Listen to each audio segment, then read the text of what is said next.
हम बात कर रहे हैं एक ऐसे स्टेट की जो आज भारत में ही अपने साथी राज्यों से बिछड़ता हुआ नजर आता है। बिहार का जो इमेज एक बना के रखा गया है कि बहुत लेबर आते हैं वहां से, और मैं प्राउडली आज कह रहा हूँ कि हाँ हम लेबर हैं। अगर आप टैक्स पे करते हो तो आपको हेल्थ सिस्टम, एजुकेशन सिस्टम मिलना चाहिए। नहीं मिलता है यहाँ पे कि अगर आप जिसको आज मालिक देखते हैं वो पहले मजदूर भी हुआ करता है ना। मैं यहाँ पे एक और चीज़ की बातें करूँगा, हमारे हिस्ट्री गांधी जी की है।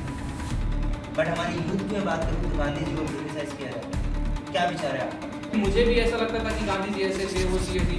इन जनरल हमें सुनने को मिलता है कि भगत सिंह का फांसी रुकवा सकते थे। हाँ, तो हमारे लिए शायद वो कंट्रोवर्शियल चीजें हैं, बट अब मैक्सिमम पॉलिटिशियंस को टिकट उन्हीं को मिल रही है क्योंकि वो स्टार हैं। अगर कोई फर्स्ट ईयर कॉलेज में आ रहा है तो उसको क्या क्या चीज़ें आप करना चाहेंगे? आप 10% प्लेसमेंट नहीं दिला पा रहे, मैक्सिमम यूनिवर्सिटी की सच्चाई है। 60% youth is completely diverted to relationship, बर्बाद हो रही है। मुझे बताइए कि जितने भी आपकी यूनिवर्सिटीज में बहुत सारे क्लब्स होते हैं, वहाँ पे पार्टिसिपेट करना चाहिए बिकॉज मजदूरी तो बना रहे हैं। हमारे यहाँ इस चीज पे दिखा रहता है क्लास भरा है या नहीं भरा है, कि मुझे ये दिखाना है कि मेरे सारे बच्चे अटेंड कर रहे हैं। क्या अटेंड कर रहे हैं ये भी तो देखो।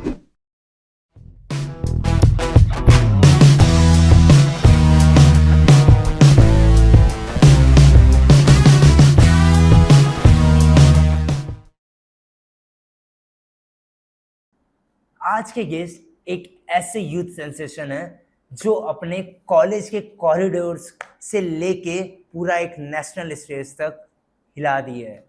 हाँ जी, मैं बात कर रहा हूँ नीतीश सर की, the vice president of eastern council and speaker at 14th Bharatiya चित्र सांसद। इन्होंने हर माइक पे सिर्फ बात नहीं, इम्पैक्ट किया है। ये है 2 बार hackathon winner, MUN winner, best outgoing B pharma student, SLDP, भारतीय चित्र सांसद, एलुमनाई मीट और बहुत सारे इवेंट्स के ओवरऑल ये हेड रहे हैं। ये सिर्फ कहानी नहीं है, ये एक कहानी है लेजेंड बनने तक की। इनका नाम हर जगह है। ये एक बिहार से छोटे से गांव से आते हैं, इसलिए हम बिहार के बारे में भी इस पॉडकास्ट में जानेंगे। बट ये आके साबित जरूर करते हैं कि अगर कुछ करना हो तो जरूर कर सकते हो आप। Everything is possible. This isn't just a podcast, ये एक यूथ पावर, लीडरशिप और लिमिटलेस विजन की कहानी। मिस मत करना ये केस, ये एपिसोड, ये सब एक नेक्स्ट लेवल है। So let's welcome Nitish Tiwari sir in the journey story podcast, sponsored by Andes. अगर मैं अभी कॉलेज की बात मुझे करना है, अगर कोई फर्स्ट ईयर कॉलेज में आ रहा है तो उसको क्या क्या चीजें आप करना चाहेंगे? लाइक उसको करना ही चाहिए फर्स्ट ईयर। क्या करना चाहिए उस पर नहीं जाना बाद में जाऊंगा शायद। क्या नहीं करना चाहिए उस पर जरूर बातें करना चाहूंगा। बिल्कुल बोलिए। बिकॉज ये 10 कहीं पे भी उनको 10 रुपीज के बुक में मोटिवेशन वाला मिल जाएगा क्या करना चाहिए कॉलेज में, और बहुत ऐसे वीडियोस पढ़े होंगे। मैं अपने कॉलेज जर्नी के एक्सपीरियंस के जो भी है मुझे थोड़ा बहुत उससे बताऊंगा क्या नहीं करना चाहिए। बताइए। आप एक इकोसिस्टम में वैसे में मत पढ़ो जो आपको बनना नहीं है ना। आपको जो बनना है आप वैसे ग्रुप्स के अंदर में जाओ, बिकॉज आप कॉलेज में जाओगे बहुत एक्सपोजर अलग लेवल्स के भी होंगे। 2 तरफ डायरेक्शन जाएगा, एक तरफ उधर जिधर आप जाना चाहते हो, एक तरफ वो डायरेक्शन जाए कभी आपने सोचा भी नहीं हुआ उधर भी जाएगा। तो चॉइस हमेशा आपका रहेगा कि आपको क्या बनना है। आप वो इकोसिस्टम को चुनो, वो फ्रेंड ग्रुप्स को चुनो जो जाना है। बहुत सारे आपको सीनियर बोलेंगे कि स्मोकिंग करने के बाद कंसंट्रेशन जो होता है एकदम फोकस होता है, तो आपको भी पता है कि फिर तो आप जितने भी रिसर्च सेंटर हो तो फिर स्मोकिंग जोन ही अनाउंस कर देना चाहिए था। वहां पे बैन नहीं होना चाहिए था एक्चुअली, ऐसा देखा जाए तो, है कि नहीं। और उसके अलावा भी बहुत चीजें हैं। फर्स्ट ईयर में जब बच्चे आते हैं तो उनको शायद वो चीजें पता नहीं होती कि जो अभी वो कर रहे हैं वो लॉन्ग टर्म पे कहाँ जाएगा। आप ट्रस्ट कीजिए, मैंने अपने 4 साल के जर्नी में ऐसे बच्चे देखे हैं जो बहुत कुछ कर सकते थे, बट कुछ गलत ग्रुप्स में या किसी गलत सर्कल में पढ़ के वो शायद पूरा गोल से डाइवर्टेड थे। फर्स्ट ईयर में उनके पास एनर्जी थी, विजन था, इंथुजियाज्म था कि यार मुझे कुछ ना कुछ करना है और अलग करना है, बट वो एक थोड़ा सा फ्रेंड ग्रुप शिफ्ट हुआ और उनका पर्पस चेंज हो गया। तो पहला चीज है कि आपका फ्रेंड ग्रुप वही होना चाहिए जो आप बनना चाहते हो, है ना। और मैं नहीं, बहुत लोगों ने ये ऑलरेडी कह चुका है कि आप जो सोचोगे वही बनोगे। So you are the average of your groups. आपके अगर 5 लोग ग्रुप्स में हैं जिनका दिमाग में प्रतिदिन ये चल रहा है कि भाई मुझे स्टार्टअप करना है, मुझे मिलियनर बनना है, कहीं रुकते रुकते भी आप एक लेवल पे पहुंच जाओगे, राइट, है ना। तो पहली ये चीज है कि आप ग्रुप बहुत वाइजली चूज करो। सेकेंड, इमोशनली कनेक्ट से बचो कॉलेज में, है ना, बिकॉज आप जिस एज में आप कॉलेज ज्वाइन करते हो उसमें माइंड कम और हॉर्मोन्स ज्यादा चलता है ना। तो ऐसा ना हो कि माइंड्स को ओवर पावर कर जाए hormones. Hormones should be always control in your mind, है ना, माइंड के द्वारा वो कंट्रोल होना चाहिए। तो मैं सब तरह की बातें कर रहा हूँ, चाहे आप ड्रिंक अल्कोहल को लेके कर लो या आप बॉन्डिंग के ले लो, कि अगर कोई फ्रेंड ग्रुप है आप वो फ्रेंड ग्रुप रह जाता है। मैं ये नहीं बोलता हूँ कि लड़का हो या लड़की का, कोई भी फ्रेंड ग्रुप में इन जनरल होता है। आप 10 लोगों का ग्रुप स्टार्टिंग में होगा, 100 लोग होंगे, 20 लोग होंगे, धीरे धीरे वो शॉर्ट होते जाएगा क्योंकि विजन सबके अलग होते जाएंगे। कुछ लोग उसमें गुंडा बनने आते हैं, जबकि मैं सजेस्ट करूंगा अगर गुंडा बनना है तो यूनिवर्सिटी में मत आओ। उसके लिए अदर वे बहुत ज्यादा है, क्योंकि यूनिवर्सिटी का भी इमेज खराब होता है at the end of the day. आपके वजह से शायद और 10 बच्चे जो बहुत कुछ कर सकते हैं वो नहीं कर पाते हैं। तो आप इस चीज का ध्यान रखो कि आपको इमोशनल कनेक्ट भी नहीं होना है। तीसरी चीज है, फेलियर भी उतनी होंगी जितनी सक्सेस के चांसेस होंगे। That is the equal probability, 50-50। अगर आप किसी चीजों में पार्टिसिपेट कर रहे हो, जीतने की 50% चांस है तो फेलियर के भी 50% ही चांसेस है। तो किसी फेलियर के हार्ट पे नहीं लेना है, उसको एज ए लर्नर लेना है कि नेक्स्ट टाइम वो चीजें नहीं होगी, बस वही आपका सक्सेस है। थर्ड, ये जो 3 चीजें थी कि फेलियर को नहीं लगाना है। एंड फोर्थ वन जो लास्ट एंड बहुत इंपॉर्टेंट है, मैं ये ऐड करना चाहता हूँ, राइट मेंटर चूज करो बॉयज में, बिकॉज वो बहुत इंपॉर्टेंट हो जाता है। क्योंकि मेंटर का रोल ये होता है कि आप जहां तक सोच पाते हो उससे आगे तक सोचने के लिए आपको तैयार करता है। और मुझे लगता है कि थोड़ा बहुत नहीं, मैं बहुत फॉर्चुनेट मानता हूँ, मुझे मेंटरशिप राइट मिला है। मेरे मेंटर्स बहुत है, देखा जाए तो 3-4 लोग हैं, मैं एक का नहीं बोल सकता हूँ, बट डेफिनेटली इस कॉलेज में जो इनोवेटिव माइंडसेट को तैयार किया है मुझे, डॉक्टर सतीश पोलसेटीवार सर है, अक्षय बहेती सर है, अमोल सर है, अनिल पवार सर है। ये कुछ ऐसे फैकल्टी है। मेरे फर्स्ट ईयर में जो मेंटी थी रोहिणी पुजारी मैम, उन्होंने मुझे हमेशा एक चीज कहा है कि जो करना है वो करो, बट फुल अपनी एनर्जी के साथ साथ फुल कंट्रोल में करो। ऐसा ना हो कि आपको कोई इन्फ्लुएंस करे इसलिए आप कर रहे हो।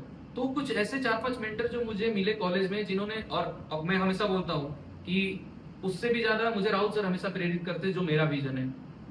तो राहुल सर जो है मैं उनको सबसे पहला अपना मेंटर मानता हूँ कि उनसे मिलने के बाद मेरा सोच लाइफ को लेके चेंज हो गया है। कि मैं पहले खुद के लिए करना चाहता था, अब लगता है कि सोसाइटी के पार्ट है तो हमें सोसाइटी के लिए करना चाहिए। वो बहुत इंपॉर्टेंट है। फोर्थ वाला हमेशा ध्यान रखो, आपका मेंटर राइट होना चाहिए। अगर आपको एंटरप्रेन्योरशिप में जाना है और आप मेंटरशिप उससे ले रहे हो जिसको पीएचडी कराना है, मास्टर्स कराना है, आप राइट डायरेक्शन में नहीं हो। अगर आपको टोयोटा की गाड़ी खरीदनी है तो मारुति सुजुकी के ड्राइवर से सजेशन मांगना बंद करो, है ना। डिपेंड्स करता है आपको क्या चाहिए। ये 4 चीजें जो कॉलेज में आपको ध्यान रखना है, नहीं करना चाहिए, जो ये है, मेंटर गलत मत चूज करो, राइट मेंटर चूज करो। और क्या करना चाहिए, इसका रिवर्स ही है। That is the answer only, vice versa. करना चाहिए। Yes. और ये मुझे बताइए, ये जितने भी बाकी यूनिवर्सिटीज में बहुत सारे क्लब्स होते हैं, वहाँ पे पार्टिसिपेट करना चाहिए, बिकॉज आजकल का यूथ क्लब्स में जाने के लिए भी सोचता है, अरे क्या फायदा होगा मुझे, मजदूरी तो बना रहे हैं। This is actual scenario right now, but क्या फर्क पड़ता है? इसका आंसर करने से पहले एक बात कहना चाहता हूँ कि अगर आप जिसको आज मालिक देखते हैं वो पहले मजदूर भी हुआ करता है ना। Best code ever. कि आप सोचोगे कि आप एक दिन उठोगे, घर से निकलोगे, आप डायरेक्ट मालिक बनोगे, ऐसा नहीं होता है ना। बहुत से बड़े बड़े आज जो मिलियनर या बिलियनर है वो कहीं ना कहीं मजदूर है। मैं रोल्स रॉयस जो सबका ड्रीम कार है उसका एग्जांपल बताता हूँ। उसने न्यूज़पेपर भी सेल किया है, उसके फाउंडर ने, ठीक है ना। उसने उसके अलावा भी बहुत काम किए हैं। तो आप ये सोच रहे हो कि यार नहीं मुझे तो डायरेक्ट एकदम से चेयर पे ही बैठना है, या तो मैनेजमेंट डायरेक्टर बन के या तो सीईओ बन के, ऐसा नहीं होता है। क्योंकि वो आपका एक पार्ट रह जाएगा लर्निंग का। जब आप खुद की ब्रांड वैल्यूएशन या उसकी ब्रांडिंग कर रहे होते हो तो आपको लूप होल्स भी समझते हैं। तो पहले तो मजदूर बनो। आप क्लब में काम कर रहे हो या किसी फोरम में काम कर रहे हो, उसके लिए आपको पहले स्टार्टिंग स्क्रैच से करना पड़ेगा। क्योंकि तब आपको पता होता है, जब आप उस क्लब के प्रेसिडेंट भी बनोगे ना, तो आपको पता होता है कि जो लास्ट पे खड़ा है ना वॉलंटियर, वो क्या सोचता है। एग्जैक्टली। अगर कोई आप स्टार्टअप्स में भी जुड़ रहे हो, मेरा पहला सजेशन यही रहता है, डेफिनेटली आप देखो कि आपको क्या मिल रहा है वहां से। आपको पेड होना चाहिए जब आप काम कर रहे हो। मैं इस चीज को 100% बोलता हूँ कि अगर पेड नहीं हो रहा है तो काम नहीं करना है। बट उससे भी इंपॉर्टेंट आपका ऑब्जेक्टिव अलाइन हो रहा है या नहीं हो रहा है, ये ज्यादा इंपॉर्टेंट है। अगर आपका फ्यूचर है किसी स्टार्टअप में, आप वर्क कर रहे हो इंटर्न्स के तौर पे, आपको आने वाला फ्यूचर उसमें है या नहीं, आप उसमें सोच के काम करो। बाद में चीजें आप सोच रहे हो कि लेबर बना के रखा है, लेबर नहीं बनोगे तो आप सीखोगे नहीं। आप डायरेक्ट सीएमओ बन के क्या सीखने वाले हो, एसईओ बन के क्या सीखने वाले हो। तो इंपॉर्टेंट है, आपको लेबर बनना पड़ेगा। मैं अभी जब इवेंट्स किया हूँ तो मैं भी वॉलंटियर के तौर पे शुरू किया, कोई डायरेक्ट हेड नहीं बनता है। और मैं प्राउडली कहता हूँ कि मैंने साल 2 साल तक वॉलंटियरिंग का काम किया है और अभी भी वॉलंटियर हूँ। अगर मुझे फिर से किसी में जाना पड़ेगा, मुझे वॉलंटियर बनना स्वीकार है, रेडी, क्योंकि वो जो एक्सचेंज होता है नॉलेज का वो कभी नहीं होता है। तो क्लब में बिल्कुल जाना चाहिए, बिल्कुल जाना चाहिए।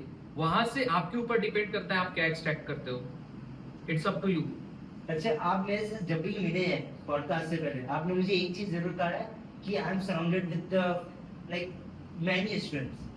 लाइक 4 साल की जर्नी में आपने बहुत बार मेंशन किया कि मैं स्टूडेंट के साथ ही पूरा जितना भी टाइम मुझे मिलता है मैं रहता हूँ। तो अगर आप इतना स्टूडेंट के साथ रह चुके हैं, आप हमारे इंडियन यूथ से क्या सीखे अभी? आज की जनरेशन टेक्निकली बहुत शार्प है, वेल इक्विप्ड है टेक्निकल से। डेफिनेटली उसके ऊपर थोड़ा काम करने की जरूरत है, थोड़ा पेशेंस नहीं है इस जनरेशन में, बिकॉज हर चीज हर किसी पे बस नहीं हो सकता है। तो हमें उसकी नेगेटिविटी के अलावा उसमें पॉजिटिविटी भी देखने की जरूरत है। मैं आपको ट्रस्ट के साथ कह सकता हूँ कि बहुत MBA के बच्चों के साथ भी मैंने टाइम स्पेंड किया है, जो मेरे सीनियर्स थे। UG लेवल के बच्चों के भी मल्टी डिसिप्लिनरी कोर्सेज है, चाहे वो इंजीनियरिंग का हो, BBA का हो या डिजाइन का हो। आप शौक में रहेंगे कि फर्स्ट ईयर सेकेंड ईयर तक वो चीजें उसको आती हैं जो मुझे आज कॉलेज पहुंचने के बाद भी नहीं आती है, और मैं प्राउडली एक्सेप्ट करता हूँ। और ये बात हमें मुझे अंदर से खुशी देती है कि ये जनरेशन अलग और ट्रांसफॉर्म हो रही है टेक्निकली साउंड में। तब तक इंडिया के लोग को ऐसे लेबर कहा जाता था कि हम लेबर्स के थ्रू है, हमके पास टेक्निकली अंडरस्टैंडिंग नहीं है। आज हमारे यूथ जिस तरह से टेक्निकली हो रहा है, डेफिनेटली टेक्निकल रिवोल्यूशन में आने वाले टाइम में इंडिया एक वन ऑफ द टॉप में रहेगा उस माइंडसेट के साथ। ये चीजें मैंने डेफिनेटली उनसे सीखी है। इसके अलावा कुछ? और डेफिनेटली जितना एनर्जी उनमें रहता है वो youth of course they known for their energy basically. वो कहते हैं ना कि जवानी जो होती है कहानी लिखने के लिए होती है। तो थोड़ा मेंटरशिप, इसलिए मैंने पहले आप जब पूछे ना कि कॉलेज में क्या चीजों का ध्यान रखना चाहिए क्या नहीं, वो मेंटरशिप बहुत ज्यादा इंपॉर्टेंट हो जाता है। मेंटरशिप का रोल वहीं पे शुरू होता है जब कहीं वो स्टक होता है, कि वो मेंटर उसको वहां से निकाले। मेंटर का मतलब ये थोड़ी है कि क्लास में आया, PPT खोल दिया, पढ़ाना चालू, अनस्टॉपेबल पढ़ा रहा है, बच्चा समझ रहा है नहीं समझ रहा है, मुझे तो कोर्स कंप्लीट करना है। मेंटर और टीचर्स का ये रोल बिल्कुल भी नहीं है। यही रीजन है कि शायद इंडिया में डिग्रियां ज्यादा है focus oriented rather than skill. और मैं हमेशा कहता हूँ, इवन मैंने अपने डायरी के फर्स्ट पेज पे लिखा है कि degree is going to degrade but skill is going to sustain. और अब हम सस्टेनेबिलिटी की बात करते हैं तो we have more focus on skill rather than degree.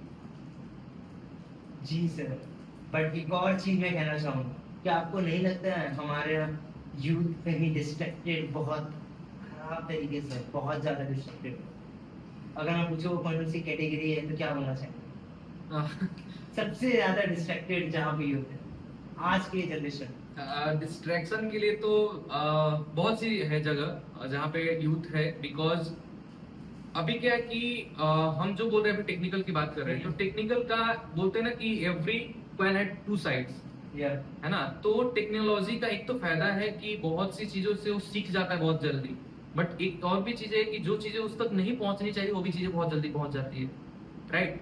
तो पहले क्या था कि आप देखो ना, इंडियन मूवीज में बहुत सी चीजें हैं यार लिख के आती है कि मूवीज रिलीज होने के बाद भी रहता है कि 18+ होना चाहिए, है ना। बट कितना कंट्रोल है, या कोई इंसिडेंट हैपन भी होता है उस पर भी रहता है कि ये चीजें 18+ की होनी चाहिए, नहीं है कंट्रोल। टैब है उसके पास, फोन है उसके पास, और जिस चीज पे आप पाबंदियां लगाते हो, जवानी एक ऐसी मोड़ है उधर ही जाने की कोशिश बार बार करती है कि भाई क्यों उधर पाबंदियां है, वो एक्सप्लोर करना चाहता है उस चीज को।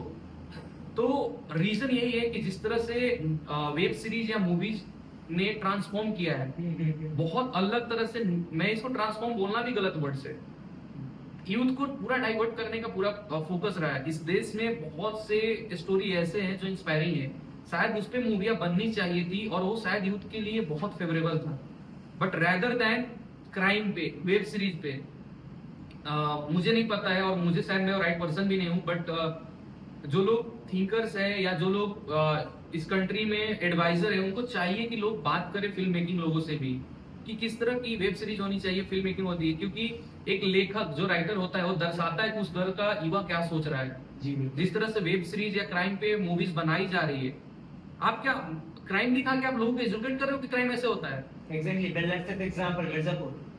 आप दिखाना क्या चाहते हो? कंट्रोवर्शियल चीजें बना रहे हो, है ना? आप जिस देश में रिश्ता ऐसा रहा है कि उसको लेके एक बोल सकते हैं कि इतनी ज्यादा रिस्पेक्ट रही है जी कि आप कह नहीं सकते हो भाई को लेके हो, भाभी को लेके हो।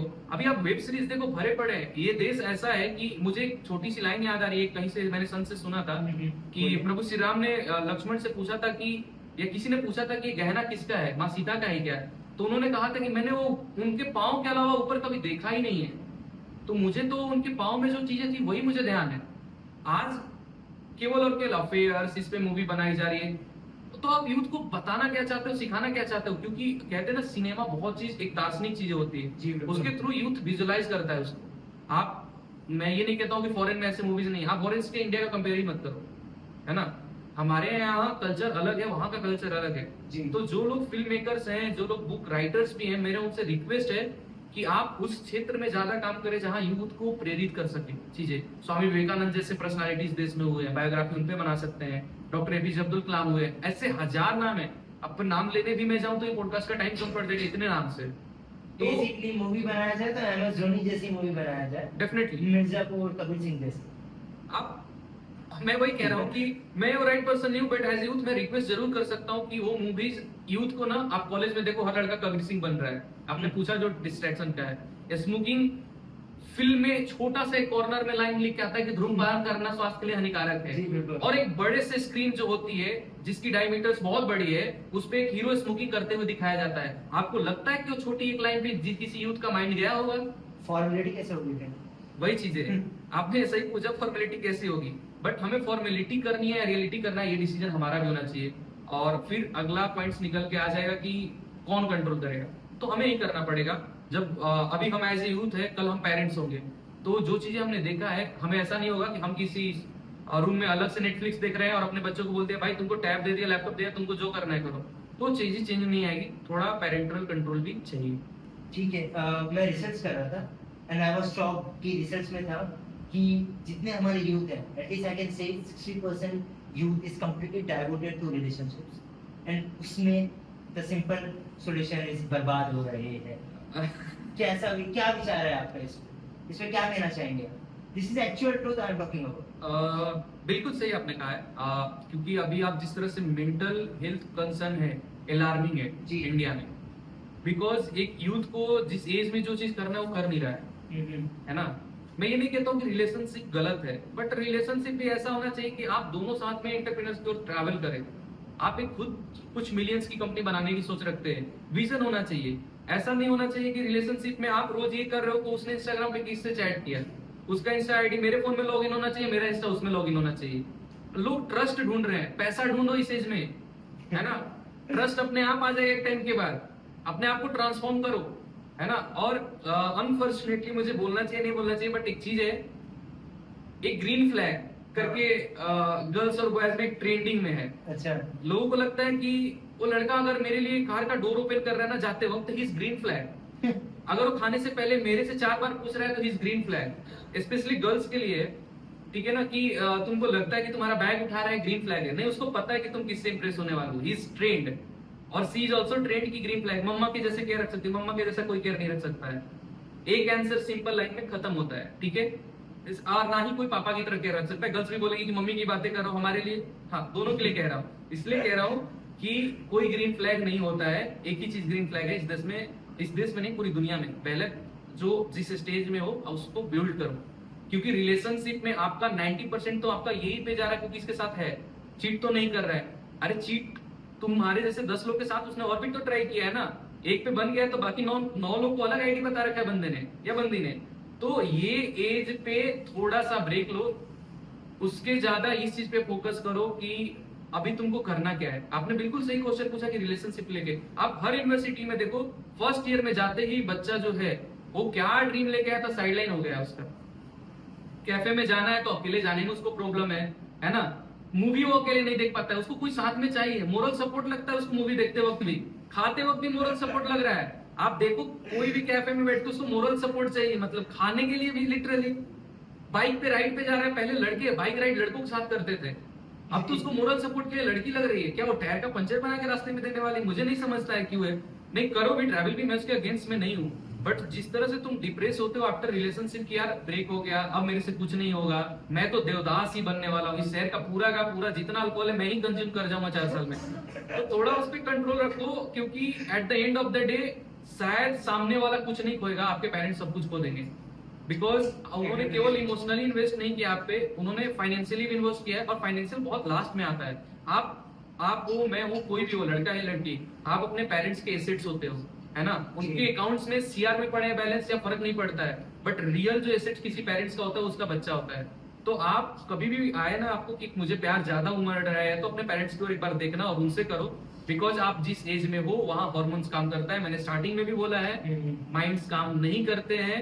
और दूसरी चीजें ये भी रखो कि अगर कोई उसके पेरेंट्स के साइड से कोई बोलता है कि भाई तुम मेरे बेटा या बेटी की जैसे हो, तो इसलिए वो कह रहा है क्योंकि उसका बेटा या बेटी का काम निकल जाए। ठीक है, क्लियर, वन सेंटेंस, शार्पली, कोई किसी का यहाँ पे नहीं है। अगर आपके पास कैरियर नहीं होगा, यही रीजन है कि आप देखोगे लोग शायरियां लिखते हैं कि वो मेरी नहीं हो पाई या कुछ नहीं। कॉलेज के सबसे हैंडसम लड़के, कॉलेज में लड़कियां जिनके साथ होती है, बट शादी आप सबको पता है किससे करती है बाद में। आप बोलते हो कि ऐसे लड़के को ऐसी लड़की मिली है, हाँ भाई, क्योंकि उसके पास पैसे है। सिंपल है लड़कों के लिए। For you, your girlfriend is money only, focus on that. आप अच्छा कमाओगे, सब कुछ अच्छा होगा। One line. आपके बातों से लग रहा है you are money oriented. Proudly I say I M money oriented. आप बताओ ना, मनी नहीं होगा तो आप क्या कर सकते हो? आप या हम यहाँ बैठ के बातें कर सकते थे? शायद नहीं कि कर ही नहीं सकते थे। शायद क्या होता है, नहीं कर सकते थे। आंसर है, और ट्रांसपेरेंट आंसर है। अगर मैं कहता हूँ कि कल को मुझे घर लेना है, कहीं पे पैसे लगते हैं रहने के लिए भी, हर चीज के लिए पैसे लगते हैं। आप बीमार हो, आपको दवा चाहिए, सरकार का दवा खाओगे तो शायद आप और बीमार पड़ जाओगे, तो आप इसलिए तो बोलते हो कि मुझे प्राइवेट हॉस्पिटल में जाना है। यही है ना जी बिल्कुल। मैं ये कोई किडिंग की बात नहीं। आप इंफ्रास्ट्रक्चर देखो, गवर्नमेंट कितनी भी पीठ थपथपा ले, मैं किसी राज्य को या किसी सरकार को टारगेट नहीं कर रहा हूँ। सरकार शायद अवेलेबल भी कराती है, बट इतना ज्यादा करप्शन है कि एंड तक आते आते वो चीजें बचती नहीं है। तो पैसा लगता है, अगर आप बीमार भी हो तो पैसा लगता है। तो कोई कहता है कि मनी ओरिएंटेड नहीं बनना है, इसके कहने के लिए बहुत मनी होना चाहिए जेब में, मुझे लगता है। आपको फ्यूचर विजन क्या है, क्या बनना चाहते हैं आप? फ्यूचर विजन तो मेरा एक ही है कि जो चीजें मैंने यूथ को स्ट्रगल करते हुए देखा है, मुझे नहीं पता है कि मैं कितना उस चीज को लेके कर पाऊंगा यूथ के साथ, बट मेरा ये है कि आज से 5 से 10 साल के बाद मैं एक एक यूथ तक पहुंचूं और उनके साथ बैठ के डिस्कस करूं कि हम क्या चाहते हैं इस देश में आने वाले 10 साल। क्योंकि अभी तक यही होते आया है कि इन जनरली की सरकार ने ये नहीं किया। हम ट्विटर के भगत सिंह हैं, हम फेसबुक के भगत सिंह हैं, है ना।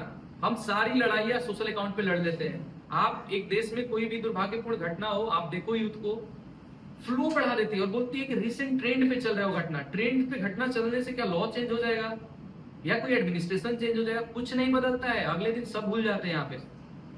तो मुझे लगता है कि मेरा जो आने वाला, आप जो पूछे फ्यूचर प्लान क्या है, डेफिनेटली अभी जो 2 बिजनेस आइडिया पे मैं काम कर रहा हूँ, मेरा खुद का इंडस्ट्री डालने का है, और उसके अलावा डेफिनेटली कनेक्ट होने के बाद पॉलिसी मेकिंग में मैं जाना चाहूंगा। पॉलिसी मेकिंग, गवर्नमेंट आप कह लो या खुद गवर्नमेंट बन के, आप मुझे अभी चीजें बहुत से क्लियर नहीं करूंगा और राइट टाइम भी नहीं है, राइट टाइम आएगा तो भी चीजें क्लियर कर दूंगा definitely, but yes actively policy making में जाऊंगा। अच्छा ठीक है, आप गवर्नमेंट में होते हैं या कोई यू कैन से स्टेट के सीएम होते हैं, तो सबसे पहले चेंज क्या करते हैं गवर्नमेंट में? आप गवर्नमेंट को 3-4 बार बीच में लाए थे, मैं भी बीच में लाई नहीं, मैं तो गवर्नमेंट को, क्योंकि हम एक डेमोक्रेटिक कंट्री में रहते हैं, तो यहाँ हर चीज गवर्नमेंट से जाती है, क्यों ना लाए? मैं तो 3 बार के, मैं 30 बार लाऊं। आप अगर टैक्स भरते हो तो आपका हक है वो पूछना। अगर आप पूछ नहीं रहे हो तो आपको क्वेश्चन करने का भी अधिकार नहीं है कि इस देश में कुछ चीजें बदल नहीं रही, आप पूछो। अनफॉर्चुनेटली अगर आप टैक्स पे करते हो तो आपको हेल्थ सिस्टम, एजुकेशन सिस्टम मिलना चाहिए, नहीं मिलता है यहाँ पे, ये कोई डिसएग्री नहीं करेगा। हेल्थ सिस्टम तो ऑफ कोर्स नहीं मिलता, एजुकेशन सिस्टम में मैं चाहता हूँ आप एजुकेशन सिस्टम में होते तो सबसे पहले क्या चेंज करते? मैं एजुकेशन सिस्टम में होता तो मंत्री बन के सुबह में या शाम में बैठ के बयानबाजी से ज्यादा, अगर मैं बोलता हूँ कि यूएस में ये इंडस्ट्री है, यूएस ऐसे कर रहा है, तो उससे ज्यादा पहले मैं अपने इंफ्रास्ट्रक्चर पे बात करता, अपने फैकल्टी किस लेवल की है, उनको ट्रेनिंग की जरूरत क्या है, उस पर काम करने की जरूरत है ना। बच्चे जो होते हैं, कच्चे जो होता है ना, कच्चा जो कोई भी आप कह लो मिट्टी का घड़ा है, उसको आप जो आकार दोगे वो आकार में जाता है। अगर आपने उसको बता दिया है, आप किसी यूथ से जाओ, आपका खुद का एक चैनल है जर्नी स्टोरी, में चाहूंगा कि आप एक सर्वे करो ऐसे। आप कहते हो कि इतने का फंड गवर्नमेंट दे रही है, देने में बहुत कुछ गवर्नमेंट ले लेती है, तब तक उसका इच्छा ही चला जाता है। इस दफ्तर के उस दफ्तर तक पहुंचते पहुंचते या तो उसके पैर में जूते नहीं रहते या तो जूते में डालने लायक पैर नहीं रहते हैं। सच्चाई यही है इस कंट्री की। तो मतलब ये रियलिटी है। बनी बनाई बात करने के लिए मैं कह सकता हूँ कि बहुत फैसिलिटी हुआ, बहुत ट्रांसफॉर्म हुआ है। आप कोई यूथ जो किसी चीज का परमिशन ग्रांट के लिए किसी ऑफिस का दफ्तर का चक्कर काट रहा होगा, आप जाइए, उससे पूछिए क्या स्थिति है। डेफिनेटली बहुत चीजें बदली इस देश में। पहले जो इकोसिस्टम नहीं था अब हुआ है, बट मुझे लगता है और उसको फ्लेक्सिबल करने की जरूरत है। और हर एक यूनिवर्सिटी में गवर्नमेंट के द्वारा अपॉइंटेड मेंबर होना चाहिए, जो प्रॉपर पॉलिसीज कैसे स्टार्टअप रजिस्टर का होना चाहिए, 1 या 2 लेक्चर मंथली उस पर भी होना चाहिए। क्योंकि यूथ के पास आइडिया है, उसका आइडिया स्नैच करके लोग खुद के नाम पे पेटेंट करा लेते हैं यहाँ पे, बिल्कुल है ना। खुद का आइडियाज लेके बिजनेस में भी ट्रांसफॉर्म कर लेते हैं, उसको जगह भी नहीं मिल पाती है। तो आप उसके लिए प्रॉपर इकोसिस्टम डेवलप करें। हर यूनिवर्सिटी के अंदर में सो कॉल्ड इनोवेशन हब है ना जी। बट कितना है नाम सबको के पता लिए है। है। हाँ, उस पर नहीं जाना चाहता हूँ मैं, कंट्रोवर्शियल चीजें हैं। बट मेरे को अगर मौका मिलता है या कभी चॉइस मिलती है, अचानक से मिलता है, डेफिनेटली इस देश में एजुकेशन पे काम करना है। भारत विश्व गुरु अपने शिक्षा के दम पे था। आपने मेरे दिल की बात नहीं कह पाया जी, अब क्या दिल की बात है आपकी, आप बता दो। अटेंडेंस, स्टूडेंट की दिल की बात, अटेंडेंस वो कहाँ गया? उसको चेंज 80% क्या जरूरी है आज की डेट में? मैं स्टार्टिंग में कह चुका हूँ कि फैकल्टी आप मेंटर किस लिए रखे हो? क्या इसलिए क्योंकि वो 90 मिनट का आके पीपीटी कंटिन्यूअस बिना, उसको अभी नहीं पता है कि पढ़ा क्या रहा है, बट उसके पास इजिली अवेलेबल है, रीडिंग तो मार रहा है एटलीस्ट, उसके हिसाब से सिलेबस कंप्लीट हो गया। ये सच्चाई है ना। क्योंकि उसको सैलरी सिलेबस कंप्लीट होने पे डिसाइड हुआ है। उसकी सैलरी इस बात पे डिसाइड ही नहीं हुआ है कि जो बच्चा आप पढ़ा रहे हो वो एम्प्लॉयबल है या नहीं है, वो बच्चा एंटरप्रेन्योर बन सकता है नहीं बन सकता है। कॉलेज करते हैं ये कंपलसरी फैकल्टीज को, टीचर को, मैनेजमेंट को, भाई आपको पैसे तभी देंगे आप इसको एम्प्लॉय बनने के योग बनाओ, आप इसको एंटरप्रेन्योर बनाने के योग बनाओ। नहीं है, उसको पता है सिलेबस कंप्लीट करने का सैलरी है, तो 1.5 घंटा पीपीटी रीड करके कंप्लीट कर ले या जैसे कर लेगा। यही सच्चाई है इसकी। The thing is bits planning, जैसे मैं कॉलेजेस की बात करता हूं, वहां पे 80% अटेंडेंस क्या 0% अटेंडेंस इज मैंडेटरी। तो अगर ये दिख रहा है बिट्स प्लानिंग से शांत शर्मा जैसे लोग आ रहे हैं, ये हमें दिख रहा है, तो बाकी यूनिवर्सिटीज क्यों नहीं ऐसा कर रही है 0%? देखिए, मुझे नहीं पता कि बिट्स पिलानी ने ये किया है या नहीं किया है, ऑनेस्टली मैं बताता हूँ। बट अकॉर्डिंग टू जो गवर्नमेंट का ही गाइडलाइंस है, यूजीसी कमेटी या नैक कमेटी का, कि 80% 75% अटेंडेंस क्राइटेरिया कंपलसरी है। मेरे को लगता है कि अगर आप यूएसए से जब कंपेयर कर रहे हो, मैं फिर से वहीं पे आता हूँ कि उसके जैसा एंटरप्रेन्योर कल्चर बनना चाहिए, उसके जैसा इकोनॉमी होना चाहिए। इसलिए मैं बोलता हूँ कि हमारे जो एजुकेशन पॉलिसी बनाने वाले लोग हैं, और एक बहुत कंट्रोवर्शियल चीज मैं कहना चाहता हूँ कि इस देश का दुर्भाग्य रहा है या क्या रहा है मुझे नहीं पता है, यहाँ पे एजुकेशन मिनिस्टर वो बन जाता है कभी कभी, या हेल्थ मिनिस्टर जो कभी हेल्थ में काम ही नहीं किया है या कभी उसने एजुकेशन में काम ही नहीं किया है। ठीक है, वो IIT में गया है, but as a education revolutionary शुरू से काम करके एक ऊपर तक जाके इंफ्रास्ट्रक्चर को समझ के, चैलेंजेस को समझ के आना बहुत अलग होता है। बिल्कुल। आप एरोप्लेन हेलीकॉप्टर से यात्रा करके और ये बता देते हो कि किसान का कितना नुकसान है। आपकी 10 पीढ़ियों ने कभी खेती नहीं की होगी, 5 पीढ़ी से तो आपका पॉलिटिक्स में है, नेपोटिज्म आप उधर चला रहे हो, और आप किसान को ये तय कर देते हो कि पूरा फसल जो बर्बाद हुआ है केवल 6,000 में उसका घर चल जाएगा। बाढ़ पीड़ित मैं बिहार की बात करता हूँ। तो कहीं ना कहीं एजुकेशन में हमारे डेलीगेट्स जाने चाहिए। जब आप यूएस की बात करते हो कि ऐसा एजुकेशन होना चाहिए, आप जाओ वहां का इंफ्रास्ट्रक्चर देखो, वहां की पॉलिसीज देखो, वहां इस चीज पे ज्यादा जोर दिया जाता है कि यूथ सीख क्या रहा है, स्टूडेंट सीख क्या रहा है। हमारे यहाँ इस चीज पे दिखा देता है क्लास भरा है या नहीं भरा है। Class is full of students चाहिए जी, है ना, कि मुझे ये दिखाना है कि मेरे सारे बच्चे अटेंड कर रहे हैं। क्या अटेंड कर रहे हैं ये भी तो देखो, क्या सीख रहे हैं वो ज्यादा मायने रखता है। अगर एक बच्चा 30 मिनट्स का चीजें वो यूट्यूब से 15 मिनट में सीख सकता है, क्यों उसका 15 मिनट वेस्ट कराना है कॉलेज में बैठा के। आई नो कॉलेज जाना बहुत जरूरी है, बट ये फोर्स मत करो कि वो क्लास में बैठे, जो सब्जेक्ट वो कहीं और से सीख सकता है इजी वे में। यही तो टेक्नोलॉजी का फायदा होना चाहिए, वो यूज करके टेक्नोलॉजी सीखने दो उसको। मैं तो इसके टोटली अगेंस्ट में हूँ। अटेंडेंस डिसिप्लिन होना चाहिए, बट ये नहीं कि कोई बच्चा किसी क्लासरूम में जो चीज सीख भी नहीं रहा है बट उसको अटेंडेंस कंपलसरी इसलिए बैठना पड़ रहा है। मैं इसके टोटली अगेंस्ट में। तो first of all I am to shock कि आप एक छोटे से गांव से आते हैं बिहार से, और वहां से इतनी अच्छी नॉलेज, इतना मैच्योरिटी इतने कम उम्र में। I am literally to shock. हाँ, मैं बिहार के बारे में लिटरली अब मैं जानना चाहता हूँ। बिहार से ऐसे लोग जिस दिन निकलेंगे और उस दिन बिहार कहाँ से कहाँ चला जाए। नहीं, ऐसा नहीं है, मेरे से भी बेहतर लोग बिहार से निकले हैं अभी तक। आप जब किसी भी यूपीएससी का रिजल्ट देखते हो, या मैं नहीं, मैं अगर आप बोलते हो एक पूरा डेजर्ट में एक रेत भी नहीं हूँ। बिहार बहुत अलग है ना। ये अगर मैं कहूँ तो अपने बारे में वो बनाई हुई बातें हो जाएंगी कि मैंने बहुत कुछ किया है। मैं एक रेत भी नहीं हूँ अभी बिहार का, देखा जाए। या तो आप ये बात कह रहे हैं तो शायद मैं ये कह सकता हूँ कि बिहार की हिस्ट्री शायद लोगों तक पहुंची नहीं है कि बिहार क्या है। हिस्ट्री बता दीजिए, आप पहुंचा दीजिए लोगों तक। डेफिनेटली मैं बताना चाहता हूँ, बिहार का जो इमेज एक बना के रखा गया है कि इवन जब मैं कभी नीट की तैयारी के लिए कोटा में था या कभी ट्रैवल करता हूँ तो लोग ऐसा लगता है कि बहुत लेबर आते हैं वहां से, और मैं प्राउडली आज कह रहा हूँ कि हाँ, हम लेबर हैं। आप जिस कंपनी में खुद को इंजीनियर और सॉफ्टवेयर इंजीनियर भी समझते हो, आप भी एक लेबर हो। बस वही है कि आप आईटी वाला लेबर हो, है ना। लेबर हर कोई है, बट यही है कि बिहार से आने वाले लोगों को लेबर इसलिए कहा जाता है कि डिपेंडेंट है किसी स्टेट पे।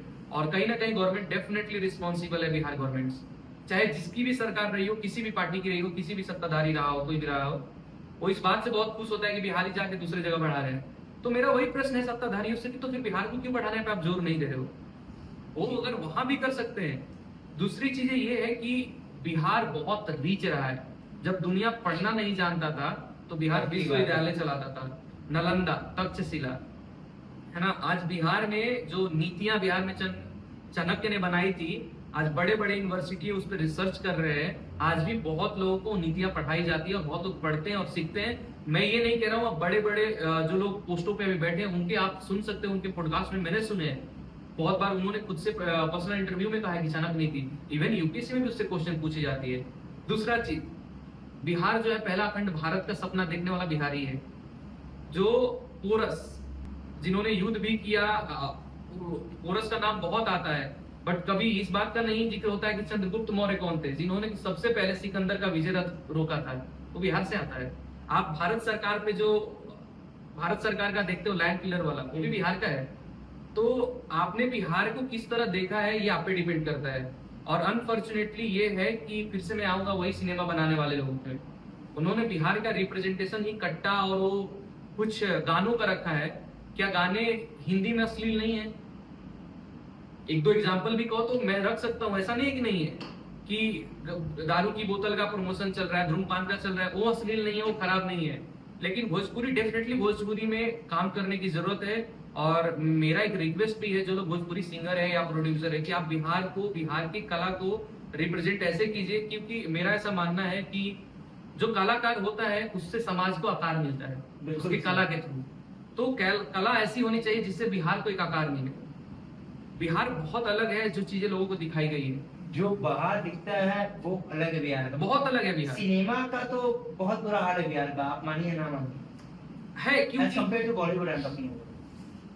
देखिए डिपेंड करता है, वही मैंने चीजें बोली कि उसके ऊपर कभी गवर्नमेंट कर क्या रही, गवर्नमेंट को भी तो पता है ना कि क्या चीजें परोसी जाती है। तो गवर्नमेंट के पास ऑलरेडी राइट्स है, बट वही चीजें चल रही है कि सबके लिए बिजनेस मॉडल है ना। अभी तो उससे भी एक बात आ रही है तो फिर कंट्रोवर्शियल हो जाएगी। बताइए, अब तो मैक्सिमम एक्टर खुद पॉलिटिशियन है। आपको लगता है कि उस पे काम होगा, है ना? उनके लिए तो नॉर्मल है।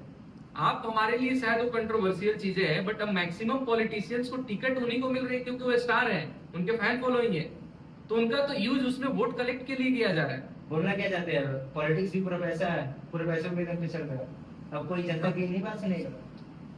मुझे लगता है कि आप मुझसे बेहतर आंसर बहुत सारे लोगों ने ऑलरेडी दे चुके हैं, बट यस, मैं सिटीजन हूँ, रिस्पॉन्सिबल सिटीजन के अकॉर्डिंग डेफिनेटली इस कंट्री में पॉलिटिकली जो चीजें पॉलिसी बननी चाहिए नहीं बन पा रही है अनफॉर्चुनेटली।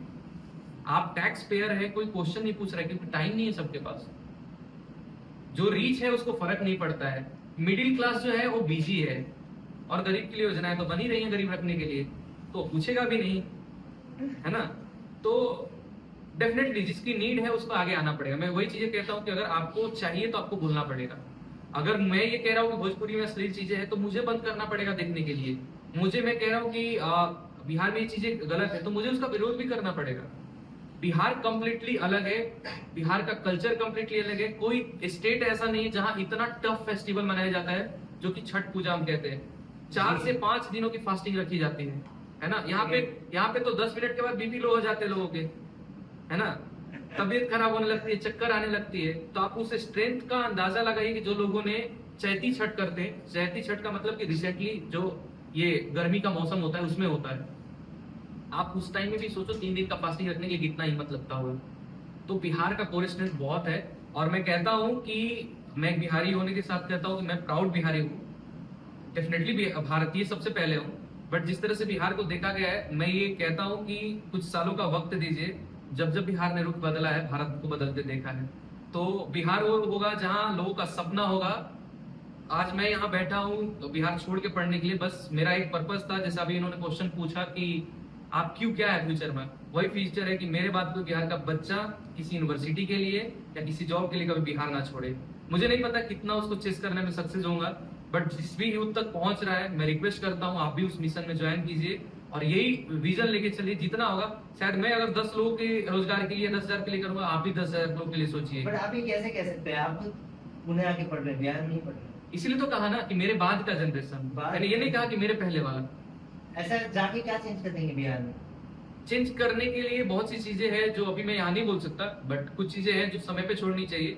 बट यस, ऑलरेडी मेरे यहाँ दिमाग में अगर हो चुका है, मुझे पता है कितना समय लगेगा, क्या लगेगा, इसका मैं एश्योरिटी अभी नहीं बता सकता हूँ। क्योंकि बहुत चीजें, अगर आप कहते हो कि मुझे कल यूनिवर्सिटी डालनी है, तो उसके लिए बहुत चीजें आपको संघर्ष भी करनी है।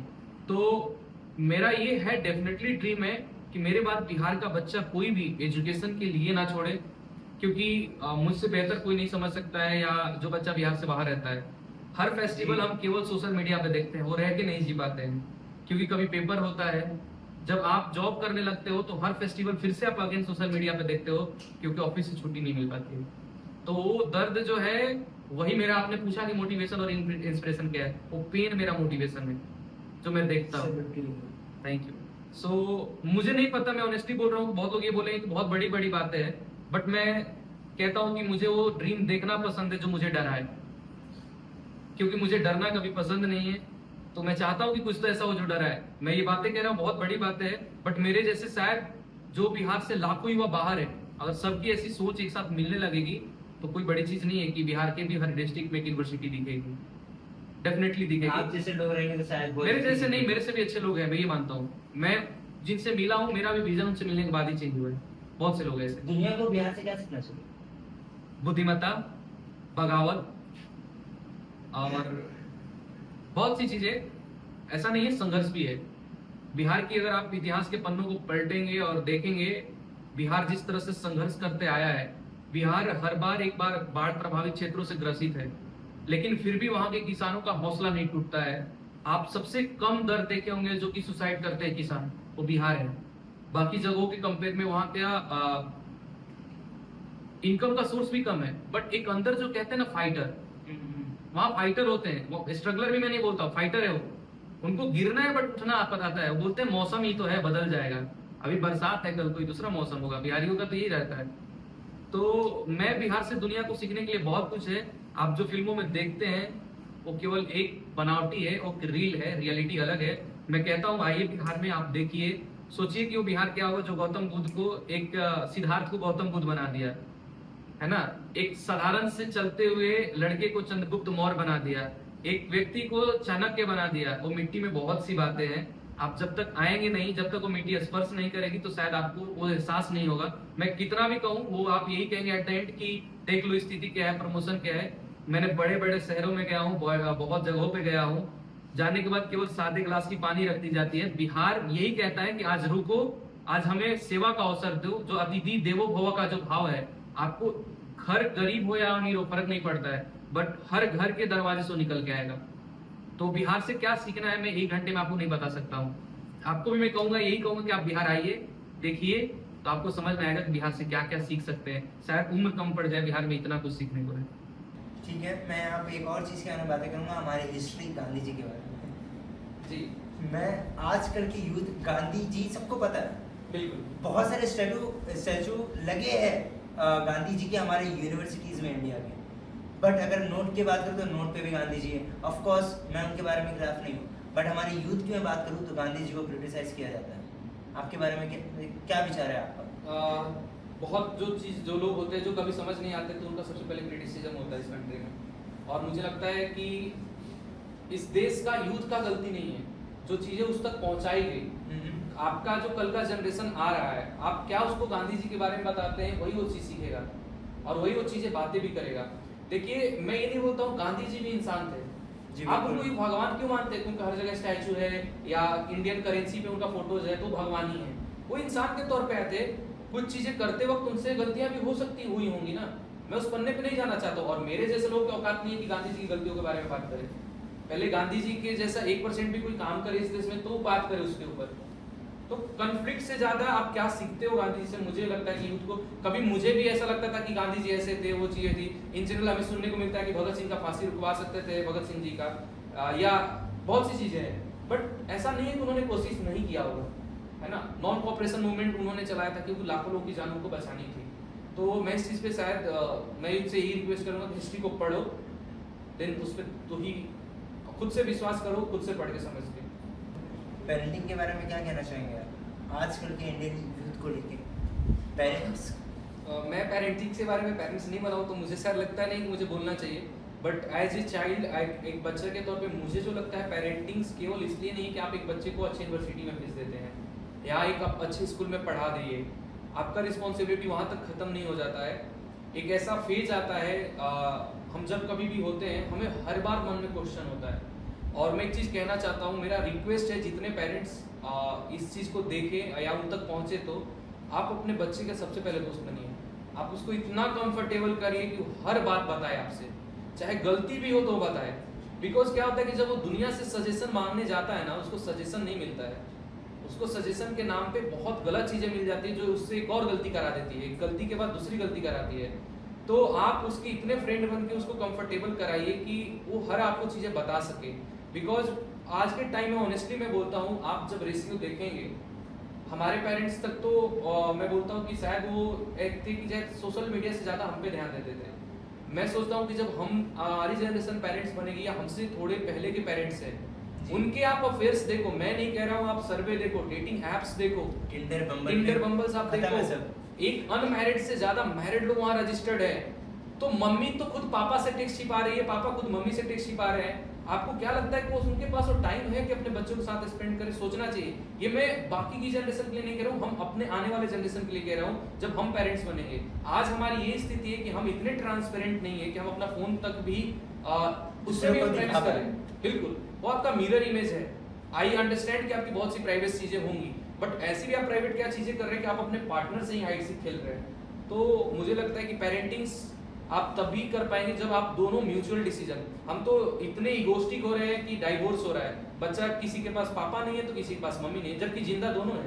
पहले ऐसा होता था कि अनफॉर्चुनेटली कोई पेरेंट्स लॉस्ट कर जाते थे तो उसके पास या तो फादर नहीं होते थे, मदर नहीं, यहाँ मदर नहीं होती थी, यहाँ जिंदा रहते हैं उसको फादर या मदर में से किसी एक को चूज करना पड़ रहा है।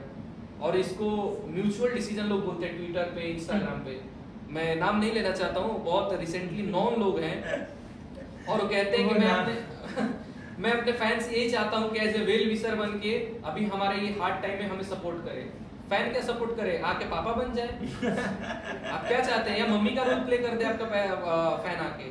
आप क्या मैसेज देते हैं? अगर आपको कोई फॉलो करता है तो मुझे लगता है कि आपका जो भी मैसेज है उससे इम्पैक्ट क्रिएट होता है। तो प्लीज ऑडियंस ये एक्सपेक्ट ना करे कि आप हमें मोरल सपोर्ट दीजिए, वो कुछ सपोर्ट आपसे वो मोटिवेट होते हैं, वो सीखते हैं चीजें, तो आप उसका ध्यान रखें।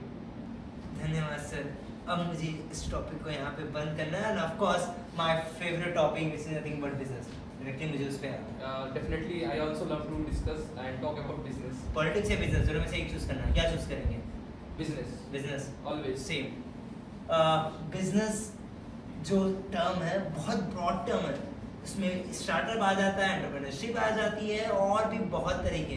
एंड मैं ये कहना चाहूँगा आपको, बिजनेस जो इंडिया में चल रहे हैं, स्टार्टअप्स जो नए नए आ रहे हैं, जितने एंथुसियास्टिक फाउंडर्स आ रहे हैं आज के जनरेशन में, नए नए स्टार्टअप्स आ रहे हैं। बिकॉज जो 2010 में जहाँ 100 स्टार्टअप आते थे, आज का जनरेशन में वहाँ पे 1000 नहीं 10,000 स्टार्टअप आ रहे हैं, रजिस्टर्ड हो रहे हैं।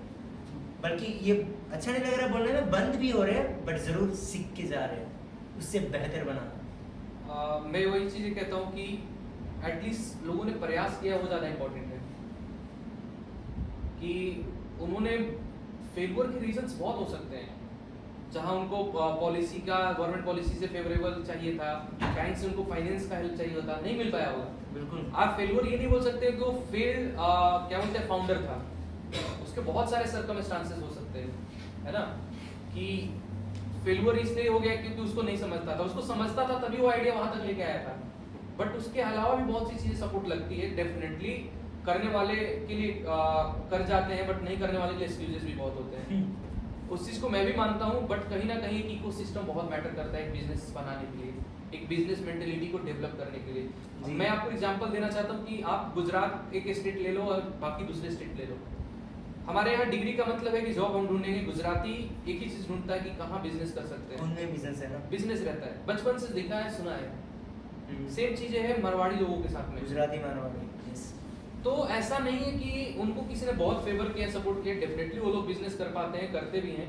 बट हाँ, हमें किसी स्टार्टअप या फाउंडर को क्रिटिसाइज करने से पहले उसके स्ट्रगल को भी समझना चाहिए। आपने जो बोला कि 1000 से भी ज्यादा बंद भी होते हैं, बंद होंगे, बट वो बहुत कुछ साथ में लेके भी तो जा रहा है। शायद अगले बार जब स्टार्टअप लेके आएगा उन चीजों को ध्यान रखेगा।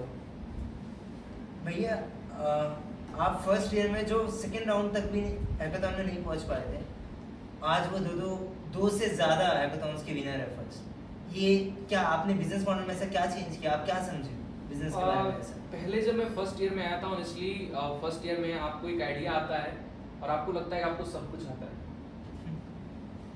राइट।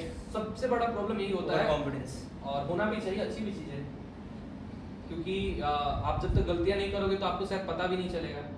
तो सेम चीजें हमारे साथ थी जब हम फर्स्ट ईयर में थे, तो हमें लगता था कि बिजनेस तो कुछ है ही नहीं, प्रोडक्ट बना दिया, जाके बोल देंगे कि इनको बेचेंगे। बट उसके लिए स्ट्रेटजी होना चाहिए और उसके लिए आपके पास प्लान होना चाहिए। कहते हैं ना कि प्लान्स बना, आइडियाज से ज्यादा इंपॉर्टेंट एग्जीक्यूशन होता है उसका, आप कैसे उसको एग्जीक्यूट करते हो। तो फर्स्ट 2 इयर्स में मुझे एक चीज हुआ कि पहला जब मैंने पार्टिसिपेट किया था, मेरे पास आइडिया अच्छे थे, आइडिया अच्छे होने के साथ साथ हमने उस पर काम भी किया था। बट फर्स्ट ईयर में केवल आइडिया था यार, प्रोडक्ट बोलते ना माइंड टू मार्केट नहीं समझता था, है ना, वो माइंड में था केवल। मार्केट क्या होता है वो तो मतलब अभी भी मैं कहता हूँ मार्केट नहीं समझता है। और ये जो बंदा 10 साल बिताने के बाद भी अगर कहता है कि मैं मार्केट का शहंशाह हूँ या बादशाह हूँ, तो या तो उसका ईगो बोल रहा है ना। मार्केट कोई समझ ही नहीं सकता है ना, क्योंकि यहाँ हर डे के बाद लोगों के माइंडसेट चेंज होते हैं, रिक्वायरमेंट चेंज होती है, राइट। तो मार्केट आप अडेप्ट करते हो कि आज ये चेंज हुआ, तो तभी तो बोलते हैं ना कि हर 1 महीने बाद नया फोन लॉन्च हो रहा है। क्यों लॉन्च हो रहा है? नीड चेंज हो रही है, कंपनी लोगों की रिक्वायरमेंट अलग समझ रही है। पहले 5 मेगापिक्सल भी आता था तो बहुत हुआ था, अभी 108 110 भी जा रहा है तो कम पड़ रहा है, क्योंकि अब हम फोन नहीं उसमें कि पूरा का पूरा DSLR कैमरा ढूंढ रहे हैं, रिक्वायरमेंट चेंज हुई है। तो सेम चीजें मेरे साथ हुई थी, माइंड में प्रोडक्ट तो था बट मार्केट का जर्नी कैसे वो नहीं समझता था। हैकाथॉन जो आपने बोला कि 2 हैकाथॉन तक कुछ नहीं हुआ, तीसरे में ऐसा क्या होगा, आप विनर बने। तीसरे में प्रोडक्ट से ज्यादा काम मैं बेचूंगा किसको, मैं उस पर कौन खरीदेगा, क्यों खरीदेगा, क्या मैं खरीदूंगा एज ए फर्स्ट पर्सन। तो उन चीजों पे काम किया और उसको उस तरह से मॉडलिंग किया, उस तरह से उसके प्लान किया। जब भी आप कभी पिच करते हो तो आपका प्रॉपर प्लान कोई भी इन्वेस्टर सुनना चाहता है, कोई भी जूरी आपका 5 इयर्स प्लान सुनना चाहता है। एग्जिस्टिंग मॉडल क्या है, आप क्या बना रहे हो, आपने कैसे जो चैलेंजेस थे उसको सोल्व किया है, उस पर ज्यादा फोकस होता है किसी भी इन्वेस्टर का, किसी भी जूरी का। तो ये 2 साल में पार्टिसिपेट करते करते एक तो क्वेश्चन समझ गया था, तीसरी चीज है कि मुझे कैसे बिजनेस मॉडल बनाना है, तो उसमें बहुत सारे मेंटर्स का मैंने हेल्प भी लिया। मैं ये कह दूं कि नहीं मेरे से अकेले सुबह बिल्कुल भी नहीं, बहुत सारे मेंटर्स थे, बहुत सारे फ्रेंड्स थे जिन्होंने साथ में काम किया। और मैं डेफिनेटली कुछ फ्रेंड्स का नाम लेना चाहता हूँ कि जिन्होंने मुझे बहुत हेल्प किया। अनिकेत सर थे, उन्होंने, बिकॉज मुझे लगता है कि जिन लोगों ने लाइफ में आपके साथ दिया उनका साथ नाम बहुत जरूरी है। मैं कुछ नहीं था, बस एक आइडिया लिए हुए एक यूथ था, उन लोगों ने उसको प्रॉपर एक शेप दिया जो मैं विन किया हूँ। मेरा खुद का भाई रवि, क्योंकि वो ऑलरेडी इंडस्ट्री में काम करता है, तो वो ऑलरेडी उस चीज़ें को समझाता है कि यहाँ पे टिक लगेगा, यहाँ पे ये चीज़ें होगी। तो मैं हमेशा बोलता हूँ कि आप विनिंग इसलिए होते हो क्योंकि आपके पीछे बहुत सारे विनर खड़े हैं। मैं केवल एक वहाँ पे प्रेजेंट कर रहा था, मेरे पीछे विनर्स थे ऑलरेडी जिन्होंने मुझे ऐसे धक्का मारा कि जाओ बनो। तो that is the most important thing. और बिजनेस में भी सेम कंडीशन है, आपको मेंटर लगता है, आपको एडवाइजर लगता है, और जो आपको पुश करते हैं हमेशा हेड जाने के लिए, उनके एक्सपीरियंस के बेसिस पे जो उन्होंने सीखा है। ओके, मुझे एक चीज़ जानना है, इन्वेस्टर जैसे आपने बोले अभी कि मुझे पता चल गया था जूरी क्या क्या क्वेश्चंस करे, ऐसा कॉमन क्वेश्चंस बताइए जो हर एक जूरी करता है। इन्वेस्टर? जूरी और इन्वेस्टर का एक चीज होता है कि आपका कंपटीटर कौन है या इससे पहले कौन वो कर रहा है, आपके पहले कौन लोग मार्केट में है। बिकॉज क्या होता है ना, वही मार्केट रिसर्च होता है। अगर आपका प्रोडक्ट 100 का है और ऑलरेडी कोई दूसरा भी प्रोडक्ट 90 में अवेलेबल है बट उसका काम सेम है, क्वालिटी सेम है, तो कस्टमर क्यों आपको एडेप्ट करेगा। बिजनेस के लिए मेनली दो ही चीजों पे फेमस किया और मैंने बहुत लोगों से सुना भी, मैंने सीखा ही है कहीं ना कहीं से पढ़ के या सुन के, कि या तो सेम प्राइस में बेस्ट क्वालिटी दो अपने कॉम्पिटिटर के, या तो बेस्ट क्वालिटी उससे कम प्राइस में दो। दो ही रीजन हो सकते हैं किसी को खरीदने का, राइट है ना। तीसरा कोई फैंटास्टिक एग्जांपल। तो कोई रीजन नहीं बनता है। अगर मेरे को कल फोन लेना है, किसी फोन का सेगमेंट में प्राइस 50,000 है, तो या तो उससे बेहतर फोन हो या तो बेहतर हो, प्राइस कम हो। ओनली 2 चीजों पे मैं फोकस करूंगा, तीसरा कोई रीजन ही नहीं बनता है। आई गेस ये दो चीज सब कुछ बता देती है। सब कुछ बता देती है और इन्वेस्टर इसमें इंटरेस्टेड है कि आपने क्या बनाया है और इससे आप क्या सोल्व कर रहे हो और कितने लोगों को कर रहे हो। कहते हैं ना, मिलियंस की कंपनी बनने के लिए मिलियंस प्रॉब्लम सोल्व करने पड़ते हैं, मिलियंस लोगों की। सिंपल है, अगर आप बिलियंस की कंपनी बनाना चाहते हो तो बिलियंस लोगों के प्रॉब्लम्स को एड्रेस करना चाहिए। आप अपने प्रोडक्ट से करो, अपने सर्विस से करो, जैसे भी कर रहे हो, सिंपल है। एंडीज स्टार्टअप के बारे में क्या विचार है आपका? डेफिनेटली एंडीज जो है कहीं ना कहीं बहुत सारे उस सेगमेंट्स में ऑलरेडी स्टार्टअप्स है सेम आइडियाज पे, बट डेफिनेटली एंडीज कुछ हटके सोचा कि मुझे अलग क्वालिटी सर्विस करनी है। वही आप, मैंने बोला कि आप में वो फैक्टर है कि आप बोलते हो सेम प्राइस या प्राइस कम है, मुझे उससे बेहतर क्वालिटी देनी है जी। तो आपको टैगलाइन है, तो डेफिनेटली आप काम करो। मैं ये नहीं बोल सकता हूँ कि आप अभी के इंस्टेंट सक्सेस हो गए। आपको कस्टमर को कन्विंस करने में, जो कस्टमर ऑलरेडी किसी और के साथ बॉन्डेड है, तो उसको आपको अपनी आइडिया कन्विंस करने में थोड़े टाइम जरूर लग सकते हैं, बट डेफिनेटली होंगी चीजें। आपके हार्ड वर्क पे डिपेंड करता है टोटली। सो जनरल स्टोरी एक और चीज करता है साथ ही साथ। अभी recently we have started a general story startup, जहाँ पे anyone can come, like startup founders can come and pitch their ideas, same as a Shark Tank you can say. Okay. So आज हमारे साथ श्रेयस कराडे सर हैं, जो कि हम उनका स्टार्टअप लाके वो पिच करना चाहेंगे। मैं चाहता हूँ आप आइए और अब पिच करिए। डेफिनेटली मैं जितना उनको चाहिए, मेरे से ज़्यादा उनको एक्सपीरियंस होगा तो वो और भी अच्छी है, साथ में मिलकर डिस्कस करेंगे।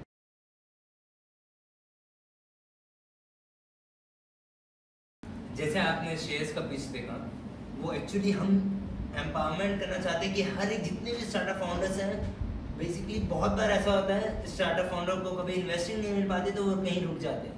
हम बस वो गैप को हटाना चाहते हैं, इसलिए हम स्टार्टअप जितने भी फाउंडर्स हैं उनको हम आगे ला रहे हैं। एंड जितने भी हम, चाहे वो मेंटरशिप के पर्पज से हो, चाहे वो इन्वेस्टिंग के पर्पज से भी क्यों ना हो, एटलीस्ट कनेक्शन के भी पर्पज से, तो हम उनको एक हेल्प करना चाहते हैं। इसलिए हमने जनरल स्टोरी की स्टार्टअप स्टार्ट किया था। सो जैसे आपने एग्जाम्पल देखा, आपको कैसा लगा इसके बारे में? बहुत अच्छा इनिशिएटिव है एक्चुअली। मैं ऑनेस्टली बोलूँ तो मैं अभी इन्वेस्टर नहीं हूँ, मैं खुद जो 2 स्टार्टअप्स उस पर काम कर रहा हूँ और डेफिनेटली वो चैलेंज आता है। और मुझे भी रिसेंटली अभी अच्छी गुड ये है कि मुझे एक इन्वेस्टर ने बोला है कि वो इन्वेस्ट करना चाहते हैं, बट वो टाइम लगता है क्योंकि बिकॉज समटाइम क्या होता है, जो आप विजन देख रहे हो, जो आप आइडिया देख रहे हो, वो शायद सामने वाला तक नहीं पहुँच पाता है, तो थोड़ा कन्विंस करने में डिफिकल्टीज आती है। एग्जाम्पल के तौर पे अगर मैं बोलूँ तो राइट टू ब्रदर्स ने जब बोला हुआ कि हम आकाश में उड़ेंगे फ्लाइट लेके, लोग बोलते हैं साला एक छोटा सा पेन 5 ग्राम 10 ग्राम का फेंक रहा है, वो तो स्टे नहीं कर रहा है, फ्लाइट कैसे करेगी। तो समटाइम शायद वो देख पाए थे, उनको उसके पीछे की इंजीनियरिंग समझ में आ रही थी, लोगों को नहीं आ रही थी। तो आइडियाज में बहुत बार होता है, इवन मेरे सामने कोई रखे तो शायद वो चीजें मैं नहीं समझ सकता हूँ समटाइम, बिकॉज इन्वेस्टर शायद वो हर फील्ड का नहीं होता है, बट उससे इतना तो जरूर पता है कि बिजनेस कहाँ बनता है। एग्जैक्टली। तो इन्वेस्टर को उस समय टेक नहीं भले समझ में आ रहा होगा, उसको पैसा समझ में आना चाहिए कि आप पैसा बना रहे हो। तो कोई भी इन्वेस्टर ऑन बोर्ड आता है क्योंकि जब उसको दिखता है, बहुत सारे स्टार्टअप्स जहाँ पीच होते हैं, आपने देखा होगा, आपको भी लगता होगा यार जेन्युइनली आइडिया चलने वाला है, जब उसका आप सेल सुनते तो लगता है बाप रे इतने का सेल किया है। तो है कभी कभी कोई विजन समझने में थोड़ा टाइम लगता है। सो ये आपका इसका मतलब ये नहीं कि आप गिव अप कर दो। ये सब चीज़ें जो स्टार्टअप्स आजकल आ रहे हैं, जैसे मैंने मेंशन किया था, आज की जनरेशन में मोर देन 10,000 प्लस स्टार्टअप्स आ रहे हैं, जब 2010 में 100 आते थे। तो ऐसे ही आते रहे तो आई गेस बहुत कुछ इंडिया आगे भी बढ़ेगा, बहुत जल्दी इंडिया कैपिटल बन चुका होगा तब तक एंटरप्रेन्योर्स का। हम जिस किसी देश को कंपेयर करते हैं या चाहते हैं कि उसका इकोनॉमी है, डेफिनेटली हम सबसे ऊपर होंगे, बट वही जरूरत है कि थोड़ा एजुकेशन सिस्टम, थोड़ा गवर्नमेंट और जितने भी यूनिवर्सिटीज हैं उनसे मेरा रिक्वेस्ट है कि आप वैसे फेवरेबल इकोसिस्टम डेवलप करें अपने कैंपस में, केवल एडमिशन के लिए नहीं। अगर कोई बच्चा आपके थ्रू कल को एंटरप्रेन्योर बनता है, खुद का कोई कंपनी स्टार्ट करता है, तो आपके कॉलेज के साथ वो कोलैबोरेट करेगा और आपके प्लेसमेंट सेल को भी हेल्प करेगा।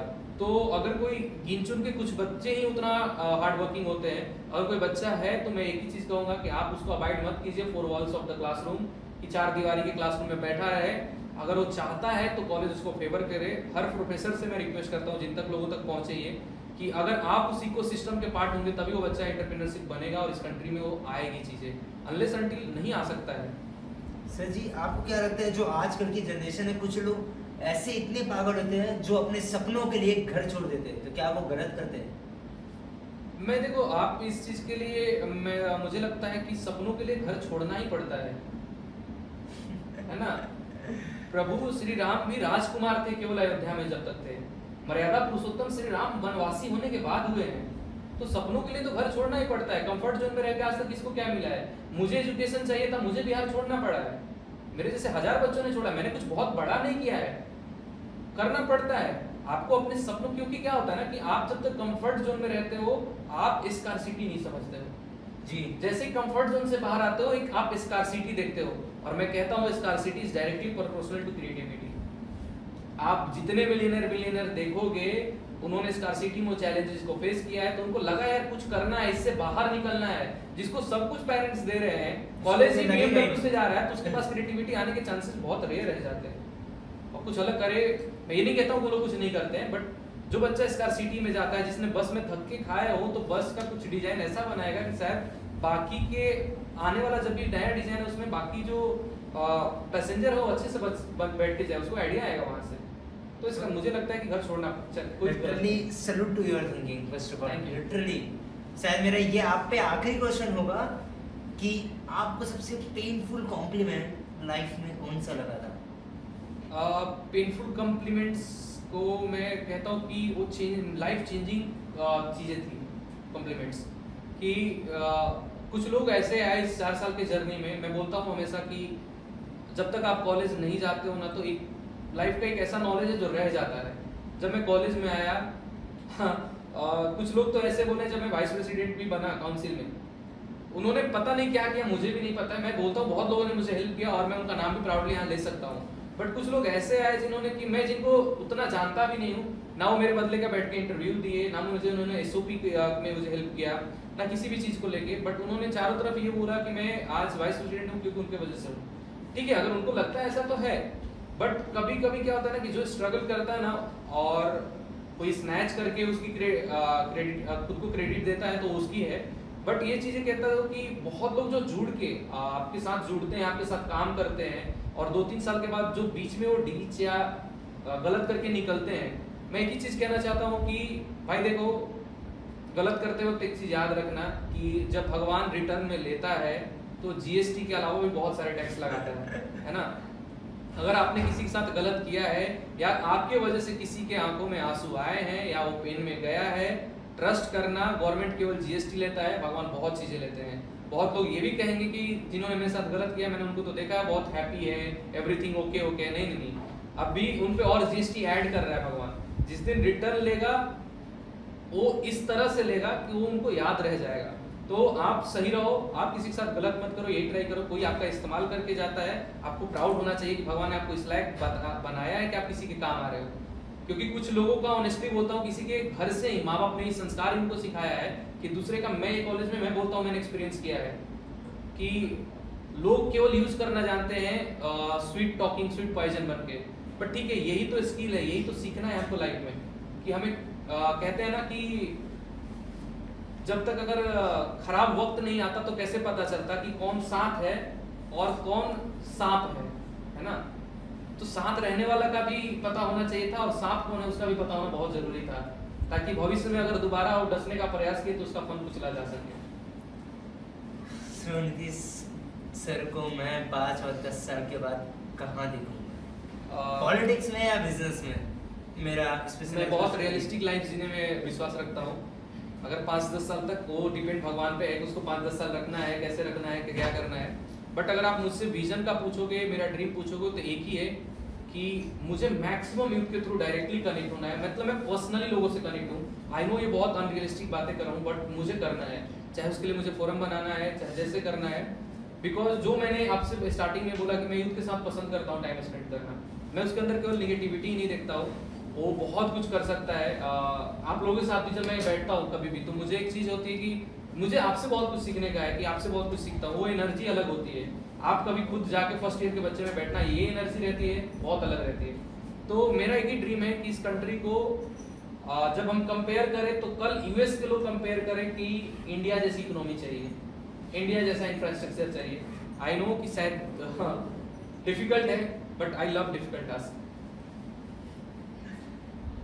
Thank you so much Nitish sir for being with us on general story. ये जो पॉडकास्ट था, मुझे नहीं लगता ये पॉडकास्ट का भी नेक्स्ट लेवल था। Thank you for inviting me, and even मुझे अच्छा लगा जो आपने एक नया यहाँ पे स्टार्ट किया, कि जो लोग स्टार्टअप सोचते हैं, डिस्कस करते हैं, वो अपनी बातों के यहाँ रखते हैं। एटलीस्ट उनको इन्वेस्टमेंट मिले ना मिले, एक जिन्होंने, जैसे कि मैंने बहुत सारे गलतियाँ की थी जब मैं स्टार्टअप में काम कर रहा हूँ, अभी मेरा भी स्टार्टअप चल रहा है, काम हो रहा है उस पर, बिकॉज वो डाटा ओरिएंटेड है तो उसमें बहुत लीगलिटीज़ भी है। तो मैं जो चीज़ सीखता हूँ, मैंने आज उनको शायद सिखाया और उनसे मैंने बहुत चीज़ें सीखी। मैंने कम सिखाया बट उनसे ज़्यादा चीज़ें मैंने सीखी, मुझे ऐसा लगता है।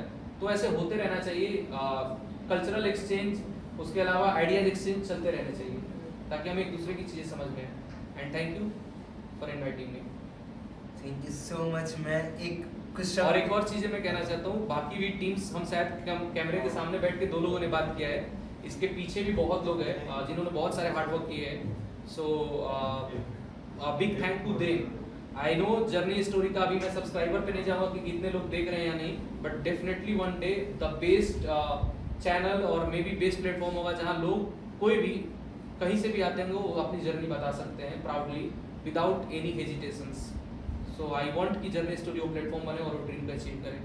बिल्कुल, हम तो और चाहते हैं कि हमारे पास और व्यूअर्स आए, देखे हमें, वो तो सब लोग चाहते हैं।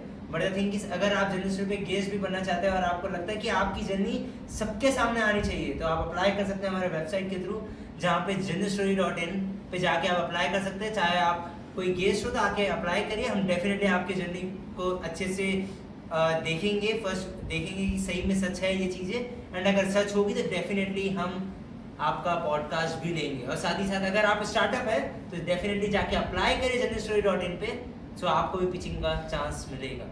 बिल्कुल, और मुझे लगता है कि सबको अपनी आइडियाज़ होती है, सबकी एक कहानी होती है, और अगर आप जर्नी स्टोरी में बता पाते हैं तो अच्छी बात है, नहीं तो मैं एक ही चीज़ कहना चाहूँगा एट द लेस्ट, कि आप ये जवानी आपकी है, कहानी आपकी है, हो सके तो कमाल की लिखना, ताकि आपके बाद किसी जनरेशन का मोटिवेशन लेने के लिए आपसे बेहतर इंसान ना हो। दैट्स इट ऑल, मैं ये कहना चाहता हूँ, बिकॉज इंस्पिरेशन अपने घर में हो ना तो फिर उसकी बात अलग होती है, और होनी भी चाहिए, हर घर से इंस्पिरेशन निकलना चाहिए। क्योंकि आज हम वो पूछते हैं तो अपने बच्चे से, तो हमारे बच्चे या लोग बताते हैं कि ये हमारी इंस्पिरेशन है, मोटिवेशन है। मैं तो कहता हूँ हर बच्चे का इंस्पिरेशन और मोटिवेशन उसके मदर एंड फादर होने चाहिए और आइडियल होने चाहिए, वो सबसे इंपॉर्टेंट हो जाता है। डेफिनेटली आइए जर्नी स्टोरी पर बताइए, और जितने इन्वेस्टर भी हैं, आई थिंक आर्यन का बहुत अच्छा इनिशिएटिव है, आप कोलैबोरेट करिए और बच्चों को गाइड कीजिए, बिकॉज आप एक राइट मेंटरशिप देंगे तो भारत में एक नया स्टार्टअप आ सकता है। That's all. Thank you so much Nitish sir, आपने इतने अच्छे जैसे बोला जनरल स्टोरी के बारे में, ऑफ कोर्स हम करके दिखाएंगे, डेफिनेटली हम एक साथ हैं। यस।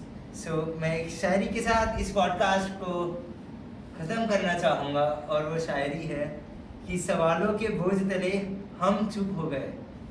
वाह वाह, तो बोलिए वाह। सवालों के बोझ तले हम चुप हो गए, खुद के जज्बात भी किताबों में खो गए। वाह। कामयाबी का मेडल तो गले में सज गया, पर अपनी ही खुशी से हम दूर हो गए। वाह। This is Aryan Gupta signing off for today. Thank you.